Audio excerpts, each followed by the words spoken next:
Ya, Safira, kalau kita lihat IHSG berhasil menguat, tapi di satu sisi juga rupiah ternyata masih belum bisa sekuat itu melawan strong dollar karena ada sentimen ketenaga kerjaan kemarin di Amerika Serikat. Namun kalau misalnya kita melihat dan mengamati data domestik kemarin yang baru rilis juga, Indonesia ternyata berhasil tumbuh strong growth 5,31% nih, data yang terbaru ya kita lihat. Memang kalau dibandingkan kuartal 2 dan kuartal 3 yang ada 5,72 dan 5,45 ini ternyata memang ada penurunan sedikit quarter to quarter, tapi memang secara overall rupiah growth sendiri PDB memang masih bisa berhasil menguat 5,31%. Menurut Anda bagaimana sentimen penguatan PDB Indonesia ini terhadap pasar keuangan di Indonesia? Iya, kalau kita berdasarkan begitu ya bursa Wall Street yang memang ditutup merah gitu. Tapi kalau kita lihat secara keseluruhan meskipun memang BPS begitu ya melaporkan ekonomi Indonesia pada kuartal 4 2022 ini menjadi yang terendah sejak kuartal 3 2021, lalu ini hanya mencapai 5,01% secara tahunan. Lalu ada juga konsumsi rumah tangga pada kuartal 4 2022 juga sama, meskipun tumbuh 4,48% year on year, ini juga masih jauh lebih kecil dibandingkan kuartal 2 2022 dan kuartal 3 2022 yang tembus di 5%-an lebih begitu. Dan kalau kita lihat juga IHSG masih tetap sumringah di perdagangan hari ini, bahkan tembus ke level psikologis 6.900. Dan kalau kita lihat meskipun melihat dari pergerakan saham Amerika Serikat begitu ya sejak Jumat lalu, sebenarnya memang sudah mencerminkan ya ada kecemasan yang akan membuat The Fed kemungkinan bertindak lagi lebih agresif pasca rilis tenaga kerja Amerika Serikat. Kalau memang kita lihat berdasarkan data begitu ya secara mengejutkan, perekonomian Paman Sam ini mampu menyerap tenaga kerja sebanyak 517.000 orang sepanjang Januari ini. Dan kalau kita lihat tingkat pengangguran juga turun menjadi 3,4%. Dan kalau kita lihat juga rata-rata upah per jam masih tumbuh 4,4% year on year. Kalau misalkan kita melihat dalam kondisi normal, pasar tenaga kerja yang kuat, tingkat pengangguran yang turun, serta rata-rata upah per jam yang naik cukup tinggi, ini adalah kabar yang baik tentunya, Syafrina. Tetapi dalam kondisi saat ini itu juga menjadi berita buruk, sebab laporan tersebut tentunya beresiko membuat inflasi semakin sulit turun ke target The Fed 2%. Artinya memang ada resiko yang sangat besar sekali The Fed akan kembali agresif menaikkan suku bunga, dan suku bunga tinggi ditahan lebih lama lagi. Jadi berita baik untuk makroekonomi Amerika malah menjadi berita buruk ya untuk para pelaku pasar, karena dengan adanya berita baik dari segi makroekonomi yang masih solid, dari tadi data ketenaga kerjaan juga Anda bilang juga upah, dan memang data unemployment yang masih rendah, ternyata memang makroekonomi Amerika masih solid. Dan apa sebenarnya imbasnya? Tadi juga seperti Anda sudah sebutkan, The Fed ada kemungkinan untuk hawkish lagi nih ya, Safira.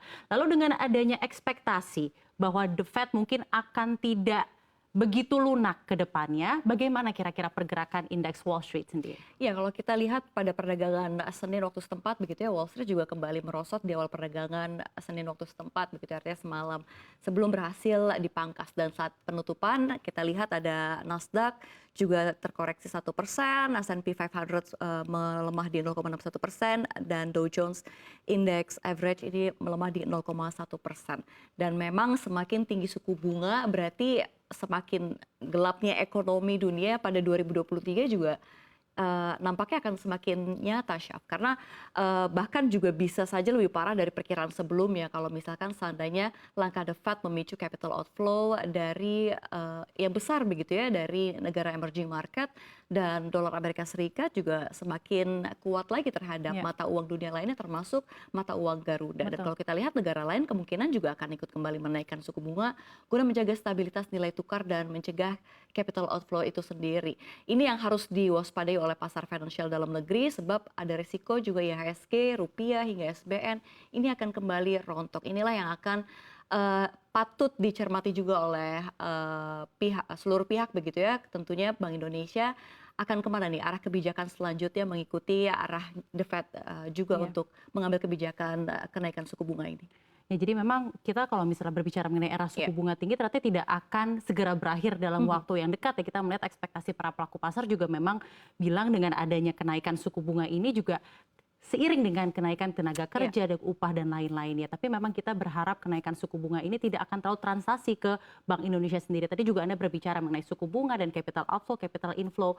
Juga tadi pagi ada rilis data cadangan devisa Republik Indonesia dan ternyata lumayan signifikan ya naiknya selama sebulan ini ada di 2,2 miliar dolar. Anda melihatnya dan mencermati data tersebut seperti apa, Safira? Iya, kalau misalkan kita melihat begitu ya pergerakan pasar hari ini, investor juga justru mencermati rilis data cadangan devisa RI yang signifikan nih pada awal Januari 2023 yang naik 2,2 miliar dolar menjadi 139,4 miliar dolar Amerika Serikat dari posisi pada akhir Desember 2022 ini sebesar 137,2 miliar dolar. Dan kalau kita lihat Bank Indonesia menegaskan nih, Syaf, kenaikan cadangan devisa ini dipengaruhi oleh penerbitan global bond, pemerintah serta penerimaan pajak dan jasa. Seperti yang kita ketahui, pemirsa, pemerintah melakukan penerbitan global bond atau surat utang berdenominasi mata uang asing senilai 3 miliar dolar Amerika Serikat atau setara 45 triliunan dengan kurs saat ini begitu ya. Dan kalau kita lihat penerbitan global bond ini sekaligus bentuk dari front loading pembiayaan APBN yang dilakukan pemerintah. Jadi begini, jadi skema penarikan utangnya itu ada di awal tahun memang menjadi ini ya, kerap mewarnai pundi-pundi cadangan devisa di awal tahun ini agak cantik begitu. Dan kalau kita lihat secara keseluruhan, cadangan devisa ini belum menunjukkan adanya tanda-tanda aliran devisa hasil ekspor dan eksportir, Syaf. Meski di sisi lain begitu ya, pemerintah yang juga sedang gencar berupaya menarik devisa hasil ekspor atau DHE yang banyak parkir di luar negeri. Dan kalau kita lihat, jika kebijakan pemerintah begitu ya, jika sukses maka memang cadangan devisa akan meningkat dan ini tentu akan berdampak positif ke rupiah. Stabilitas rupiah juga akan menjadi sangat penting nih untuk mengarungi gitu ya, untuk menjalankan di tahun 2023 karena memang bagi investor asing stabilitas rupiah ini akan memberikan kenyamanan berinvestasi sebab meminimalisir kerugian kurs dan pada gilirannya nanti begitu ya akan berpengaruh juga positif terhadap pasar modal di dalam negeri. Menarik sekali ya analisanya dari kamu juga, Fer. Tadi juga Anda bilang mengenai adanya cadangan devisa yang naik, tapi ternyata komposisinya itu masih karena penerbitan global bonds dan juga penerimaan non pajak. Tapi memang devisa hasil ekspor ini menjadi momok ya selama bertahun-tahun, berdekade-dekade. Harusnya kan kita sebagai negara yang secara eksportir kuat harus bisa membuat eksportir untuk parkir devisa hasil ekspor dengan signifikan. Tapi ternyata kita masih